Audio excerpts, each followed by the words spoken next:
Hello, welcome to Summerfest Online 2020. Thank you very much for coming along to view these presentations. Just a quick reminder that we have a number of exhibitors in the exhibitors hall. If you want to go along and have a quick browse, maybe do some shopping, then we'd love to see you. And a quick reminder too about our wonderful sponsors, Yayo Hemp Products and Butte Island Cheese. They're also in the exhibitors hall and they'd love to see you too. If you've enjoyed the show, please remember this is a free event, and if you'd like to make a small donation, you'd be very welcome. Please go to the Friends of VegFest page to make a donation. And a reminder too, we have another show in November, London Online, and in next March, Plant Powered Expo. And you can find out all about that on VegfestUK.co.uk. Thanks very much and enjoy the presentation.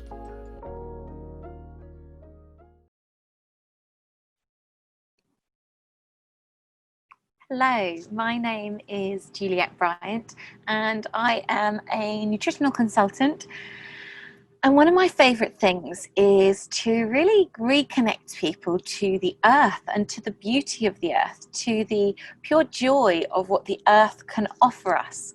And there are so many amazing plants and medicines around that are there to support our health and our well-being, that are there to really guide us through challenging times. And when we get out in nature, it really instills a great feeling, sense of well-being in us.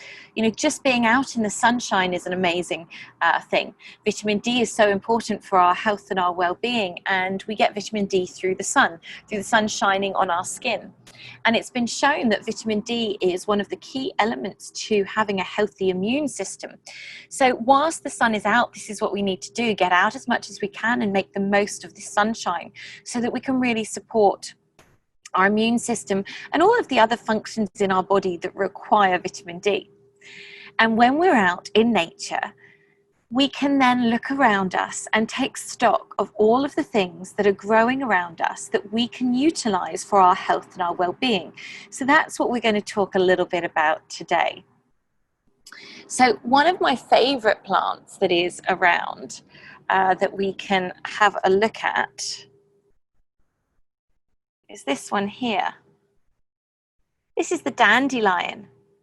So dandelion leaves are a very rich source of nutrients, a great thing to add into salads. And dandelions are a great tonic for cleansing. So they're very supportive of the liver and the kidney and cleansing out excess toxins from our body. They're also very high in nutrients. They've got a very rich nutrient profile. So adding dandelion leaves to your salad is a really good thing to do, or you can add them to juices, or you can cook the leaves like spinach.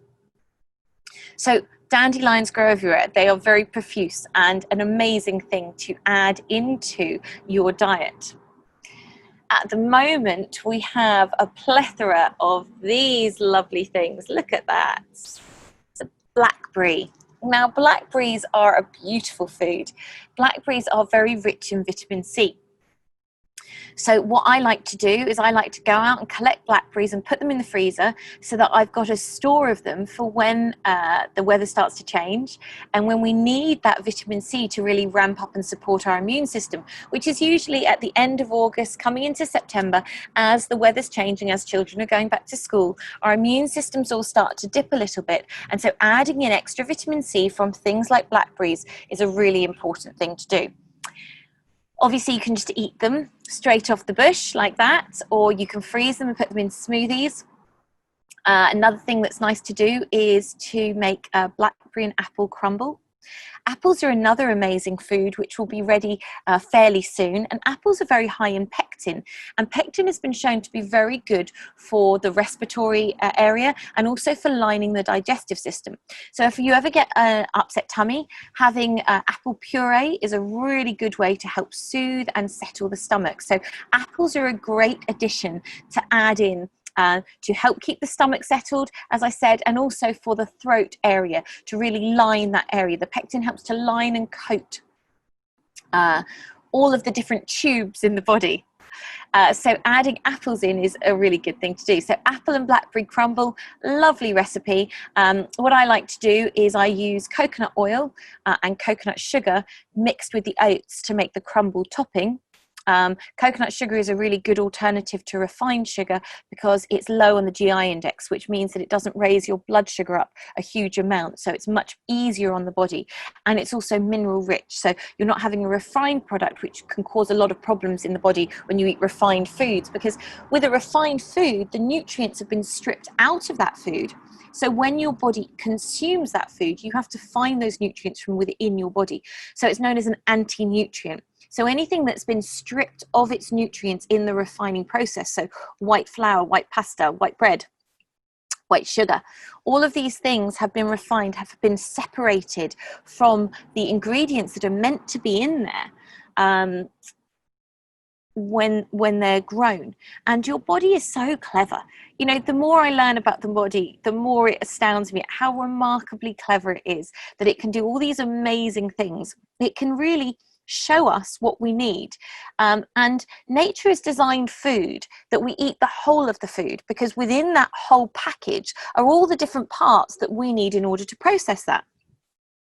So having a whole food diet as much as possible is really, really important for our health and well-being. And for me, adding into that wild, foraged or grown foods that you can freshly pick really ramps up the nutritional and energetic properties of these foods. So it can really take your health to a whole nother level. There's nothing better than picking something fresh and eating it, because there's no nutrient degradation. When you pick food, those nutrients start to decline from the moment it's picked. So the closer to picking and eating we can get, the more nutrients we're going to get in our body. So that's why, even if you don't have a lot of space, if you can grow your own herbs on a windowsill or have pots by your front or back door, this is great. Obviously, whatever space you've got, make the most out of it and grow foods so that you can start to connect to the living energy of food. And then you can put a few little herbs on top of your meal that you've just made. And as I said, it doesn't require you to become a gardener with massive, lots of land and lots of space to grow. It's just about utilizing the space you've got and starting to think in a different way about food. And that's really, I think, what is the important thing, is looking at food in this different light, connecting to food in a different way, understanding that food is our medicine. Hippocrates, who was the father of modern medicine, said, "Let food be thy medicine and medicine be thy food." So what he was getting at was that everything that we eat should be nourishing our body. And in that nourishment of our body, we don't need anything else, because we're getting all the elements in to create a healthy being. And we've moved away from this in the refining of food, in the commercialization, in the packaging of food, in the just large-scale supermarkets that we now have. So all of this has taken us away. And I'm not saying you can't eat that stuff, but it's about balance. So if you can grow your own things and grab, like right behind me, I've got loads of bits that I can come out and just grab from the pots. I can grab some mint if I wanted to have some fresh mint. And fresh mint is an amazing food to have. You can put it in smoothies. I love mint chocolate smoothie, raw cacao powder, one of my favorites. Fresh mint, handful of fresh mint, some dates, banana. If you want some avocado in there, some hemp seeds, hulled hemp seeds, some water, whiz it up, and you have got a delicious smoothie, really rich in nutrients. So, as I said, if you can have these pots where you can grab fresh food that you then put on your food, it's going to increase the energetic properties of that food, but it's also going to increase the nutritional properties of that food. And this is what is so, so key for us all to have. So, where possible, grow your own food. If you don't have space to grow it, get a sprouting tray and start doing sprouts, because these microgreens, these micronutrients are just packed full of goodness. If you sprout quinoa, quinoa's nutritional properties increase by 1,000-fold when it becomes sprouted. So think about this thing you had, these seeds, this quinoa, because quinoa is a seed. that are just sat there dormant. You start to sprout them, and how you sprout them is you would get a jar. You don't have to get a proper sprouting tray if you don't want, you can, but just get a glass jar, a glass kilner jar, and half fill it with quinoa seeds, quinoa. Fill it with water and leave it overnight so that the quinoa is totally covered. The next day you rinse and you strain the water out, and then you leave it with a lid over it, but it wants to be breathable, so you don't want it sealed, but you just don't want flies and bugs getting in there. And you rinse it twice a day for 3 days, and you'll notice these little wonderful shoots that appear on the quinoa. You can do mung beans, you can do broccoli seeds, you can do aduki beans, so many different things that you can sprout. And as I said, what you're doing is you're increasing the nutrient profile of those foods. You're having this living food going in. So don't worry if you don't have a garden or space to grow things. Start sprouting. That's a great first step in really getting that live nutrition into your body. And as I said, if you've got a windowsill, maybe you could start growing some herbs. And then the other part of that is getting out in nature, as we mentioned, and looking at what is growing around you that you can consume. There's a great book by someone called Richard Mabey, which is called Food for Free. And Food for Free is a wonderful book that's illustrated and has descriptions about foods that you can go out and forage for. I have done a series of foraging workshops, which are all on sale on my website. So if you do want to know more about the specifics and making lots of lovely things, then you can go on my website and have a look there, which is juliettebryant.com, at the different foraging courses that I've run. They're all pre-recorded now. They were live ones, and I have more live ones coming up. So keep an eye on my website for more of that information. So, as I was saying, you can get a book like Food for Free, you can get out and you can start looking. And there are some things, as I said, that are very easy to distinguish and easy to know what they are, like our dandelion leaves that we looked at. Really great thing to start with because it's very simple and safe. There's nothing else that really looks like dandelion leaves. So you're very safe at getting dandelion leaves, giving them a good wash when you get home. Anything you forage is always good to have a wash. I like to soak them in a little bit of apple cider vinegar so that if a dog's peed on them or anything like that, then you're cleaning that all off. And then rinse the apple cider vinegar off and then obviously consume it. So what else can you go out and forage? Well, obviously depending on the time of year you're doing it, depends on what is growing at that moment. But as we said, blackberries are something that are really profuse and out at the moment. The other thing that's out about to be ready are elderberries. And elderberries are one of my favorite autumnal tonics. They're a brilliant way to support a healthy immune system. As I said, they're not quite ready yet, but there'll be these beautiful dark purple berries. Always cross-reference what you're picking to make sure that you are getting the right thing. We'll be looking at elderberries on my foraging course on the 23rd of August. So that's something you can always have a look at and go on. So elderberries, as I said, they're highly antiviral. Lots and lots of studies have been done to show how they can support the body having a healthy immune system and keeping viruses and bacteria at bay. So what I like to do is I like to go out and forage the elderberries. I put some in the freezer, so I've always got a store of them. I also dry them. So I've got a kilner jar of dried elderberries and I've got some in the freezer so that I can make teas when I feel I need to boost my immune system.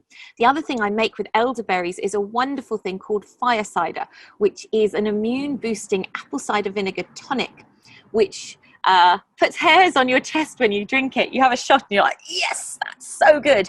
And I've written about how to make the fire cider in my book, Superfoods, and how to use them. So again, have a look on my website for that book. With elderberries, you can just simply make tea. You can't eat them raw. You have to heat them for them to be safe. Otherwise, they'll give you an upset stomach. So always heat, as in making a tea, making a syrup, putting them into apple cider vinegar. You can make a tincture, extracting them in alcohol. All of those things are perfectly acceptable ways that you can use elderberries, but just not picking them off the bush and eating them raw. Unlike blackberries, which are wonderful to do picking and eating. Another amazing food that we can forage for are nettles. Now, nettles, before they flower, are great to have the leaves. Again, highly nutritionally rich, high in iron, high in magnesium, and all of the other nutrients, really jam-packed. So eating young, fresh nettle leaves, obviously you don't want to eat them raw because they have a sting. So always collect them with gloves or something like that, and you can put them into a smoothie. You can juice nettle leaves. In a smoothie or juice, they're not going to sting you. Because the blending breaks up the sting. So you're absolutely fine doing them like that. You can make a nettle soup, which is a lovely thing. I've got a lovely recipe on my website for a nettle and potato soup, and that's absolutely delicious to make. So nettles are great, but as I said, once they start flowering in them, you don't want to eat the leaves. You can then consume the flowers, and the flowers are an amazing support for the adrenals. So they help you to feel energized, but without putting strain on the body. So nettle seeds are really good to support us to de-stress, to support the adrenals to really be in a good functional space. So nettle leaves before they flower, and then nettle seeds once they have flowered. Again, always cross-reference what you're picking. So nettles, brilliant, brilliant thing to go out and get. One of my favorites is this. This is a hollyhock flower. Now these come in all different colours, and these are one of the best things for coughs. Hollyhocks have the ability to create a coating, like apples, on the throat, on the digestive system, and also the urinary tract. So hollyhocks have long been used for coughs, as a natural cough medicine, for digestive disturbances, and also for UTIs, urinary tract infections. So how I would use a hollyhock is I would collect them and I would dry them, and then I store them to make tea with them. So to make a tea, you'd simply put a couple of flowers into hot water, leave them to steep for 5 to 10 minutes, remove the flowers and drink the tea. Delicious to drink, really simple and easy to use. The other thing you can do with hollyhock flowers is you can infuse water. Infused water is probably the most straightforward way to start working with certain herbs and plants that you collect. And infused water is literally getting some clean, fresh water in a jug, placing the item in that jug. So whether it be elderflowers, whether it be hollyhock flowers, whether it be hawthorn flowers, you can also use honeysuckle flowers, lots of different flowers that you could put in. You can infuse mint leaves in water. You place the flowers in the water, leave them overnight, take the flowers out of the water in the morning, refrigerate that water, and then drink that water through the day. Beautiful, simple, easy to do, and a great way to start working with some of these plants. In the summer, in the heat, one of the best things is a mint water, refreshing and cool. You can add lemon to it, and that's a really lovely thing. So super simple and easy. For me, I'm a mother of 3 children. I've got a 15-year-old, an 8-year-old, and an almost 3-year-old. And keeping things simple and easy is the key, because otherwise you're not going to end up doing them. So this is really what we want to look at. How can we make things simple, but the best for our health and our well-being and that of our family? And that's what I'm all about in all the work I do, connecting ourselves back into the earth, back into the simplicity of how life can be. And the more you get out and connect with the plants, the more they start talking to you, the more you notice them. And sometimes, you know, you can go on a walk that you've done 1,000 times and never have seen something. I was running a foraging course a few weeks ago, and I went out on a walk that I do a lot to collect some of the things for the foraging course. And I had in my mindset looking for plants. I was open, I was looking for what was around me, what nature was providing me, so I could find beautiful things to share on the foraging course. And I'd just been talking the day before to my husband saying, oh, it's such a shame. I love oregano and we have it growing in our garden, but I use it in every meal, fresh oregano on everything. And it's got amazing properties of antiviral, antibacterial, antimicrobial, and amazing taste. So great all-rounder for having on your food.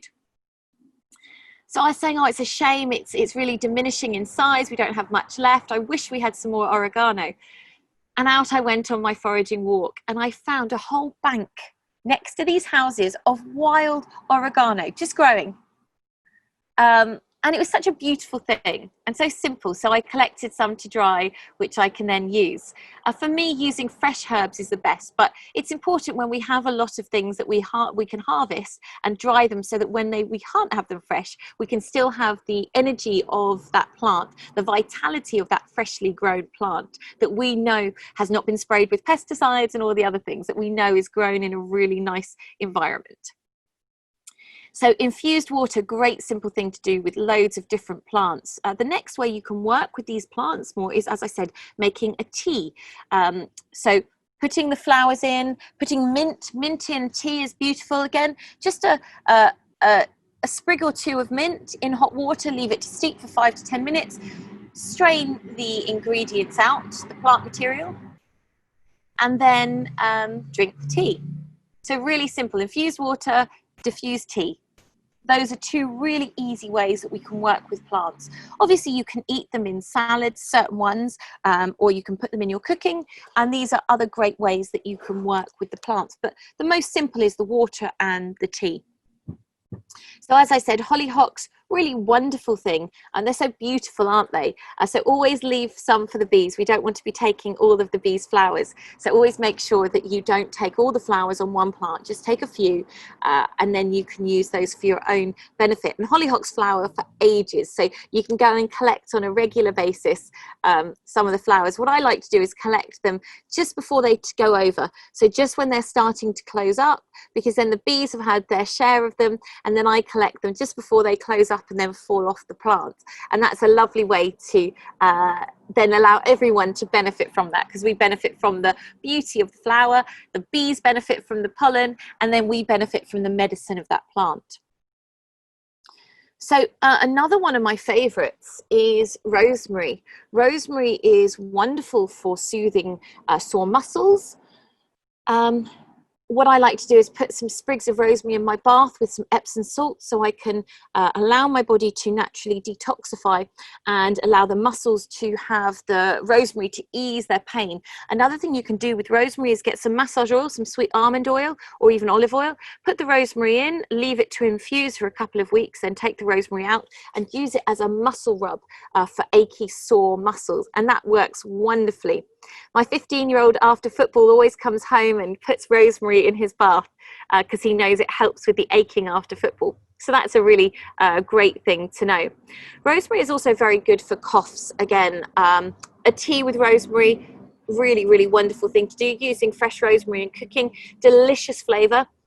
Roasted potatoes with Celtic sea salt and rosemary. Can't beat it, one of the best things you can have. Oh, so delicious in its flavour. So adding rosemary as much as possible to things is really great. It's great for coughs, as I said. It's antiviral, it's antibacterial, so a really good thing to have on a general basis. Rosemary is also very good for the memory. So if you're studying for something, you can have rosemary essential oil on whilst you study, or you can have some fresh rosemary by you. And when you smell it and you're studying, what happens is when you then sit an exam or you want to recall that information, if you smell the rosemary, it will trigger that memory and allow that memory to come back. So rosemary and Mozart, they say, at the same time for studying is a really good way to remember information. So rosemary for remembrance, rosemary for muscles, rosemary for antiviral and antibacterial, rosemary to help your throat be in a good space. Another one of my favorites is sage. I always have a big sage plant growing by my door, and they say sage is the opera singer's tea. It works to really work on soothing the throat area. A lot of these herbs that we use on a regular basis are all very good for the throat and for coughs and for just easing this area generally. So a really important thing to be aware of, so that you have tools that can empower you to keep you healthy and well. That's what I'm all about, staying as healthy and well as I possibly can, keeping my body in the best possible space, giving my body the nutrients it needs so that it can fight off things that might come my way. And as seasons change, this is always a thing to be really aware of, ramping up your nutrients, ramping up your herbs so that you can be in a great space. when you have things like rosemary and sage, mint, all of these herbs also work to keep your gut in a good space. We were talking earlier about the nutrients degrading when you pick food. Another thing about picking fresh food, for example, picking an apple. A freshly picked apple off a tree is one of the best foods for your gut, because freshly picked food is filled with microbacteria, good bacteria that actually feed and support a healthy gut. So picking an apple and eating it is probably much better than most of the shop-bought probiotics that you can get. They say kale and cabbage are some of the richest bacterial-rich foods around. So adding these into your diet is also a really good thing to keep your gut nice and healthy. I'm attempting this year to grow some cabbages. At the moment, the caterpillars are enjoying them more than anyone else. So I'm not sure if we're going to get any cabbages. I'm hopeful. But at least the cabbages are being well fed, and we have lots of beautiful butterflies flying around, which is also really important for us as well. One of my favourite wild foods that you can find quite often, whenever I'm driving and I see a big wild fennel bush, it really excites me. Look at that. Fennel is a beautiful plant, really soft and feathery looking in its leaves. And you know it's fennel because when you smell it, you get a very aniseedy smell. You can use the leaves, you can put them in tea, you can put them in salad. I love putting fresh fennel leaves just broken up into a salad, and fennel is a wonderful aid to the digestive system. It reduces flatulence and bloating and really aids us in absorbing the nutrients from the food we're getting. So it's allowing our gut to really work in an optimum way. So this is a super simple, easy thing to do. Again, infusing water, making tea with it, or eating it raw in salads. When it flowers and then goes to seed, you can munch on the seeds, and they're a real little kind of aniseedy kick. If you don't like such strong aniseed, just stick with the leaves. I can't really eat the fennel seeds. I'm not a massive fan of aniseed, but I love the taste of the leaves because it's a much softer, gentler flavour than the seeds, which are quite an intense aniseed kick. In India and other countries like that, where they eat lots of spicy food, they serve you fennel seeds and caraway seeds and fenugreek after a meal. So you just munch on the seeds so that it can aid the digestion, so it can reduce the effects of eating that hot spicy food and allow your gut to be in a nice calm space. So that's a really lovely simple thing that you can do. As I said, keeping it simple where possible is really good, and not feeling overwhelmed by all the plants I'm talking about, but thinking, okay, I'm going to add in one or two of those things and then go back and listen again and then add in more. It's a journey of discovery, and we're all on a different space in our journey. We're all on a different point in that journey. And it doesn't matter whether you're at step 1 or step 100. There's always places that you can go. So what the key thing is to do is go, okay, so what is my one next step? What's the one thing I'm going to do to take on board something that I've learned? And this applies to anything in life, because there's so much information out there and we can become overwhelmed very easily. So it's about looking at things and going, okay, what was the one thing that really jumped out that I can go, I could definitely do that. I'm going to take that one thing on board and I'm going to integrate that into my life now. Because once you do that and that one thing becomes second nature, then you're ready to take the next step. And before you know it, you've walked a mile. But it hasn't felt like you've had to do a marathon. It hasn't felt like you've had to take on too much. It's a gentle easing, and that way things stick.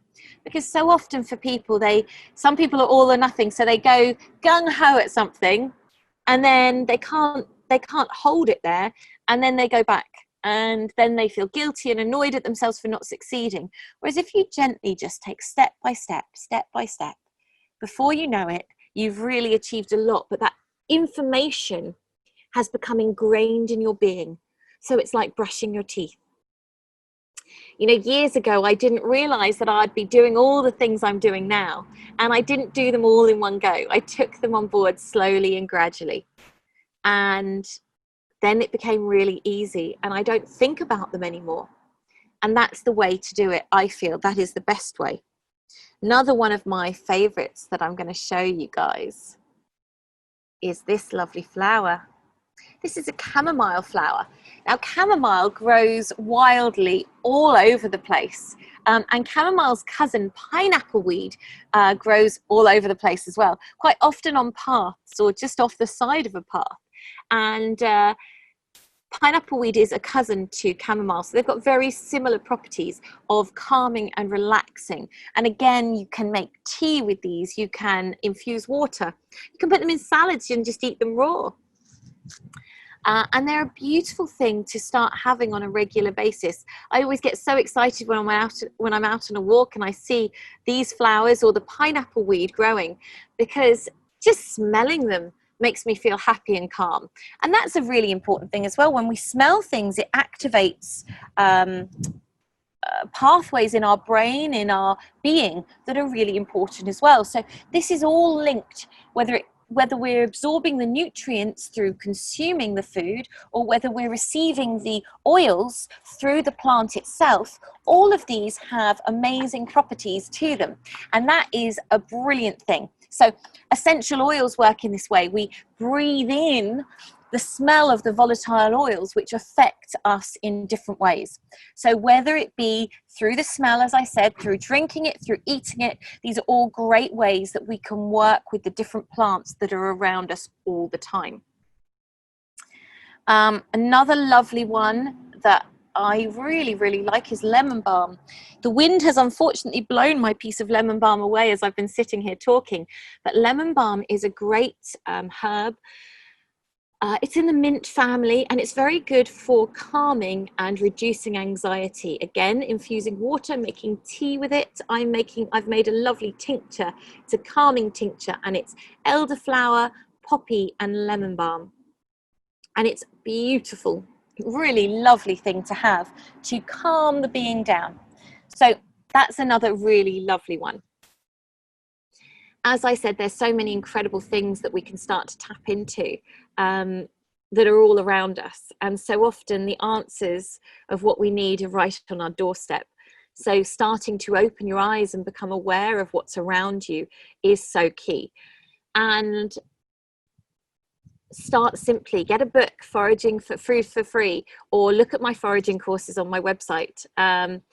Really simple, easy to access, simple ways to start integrating these different things into your life. And start adding fresh live food. If you can, as I said, grow food. If you can't grow food or herbs on your windowsill, start sprouting food. And add these live foods into your diet, because they really can start to transform your health and well-being. And if you want to then go further on that journey, then I am beginning my next mentorship in a few weeks' time. And I run a 3-month mentorship program, either a group one or a one-to-one mentorship program, which obviously can start whenever you want.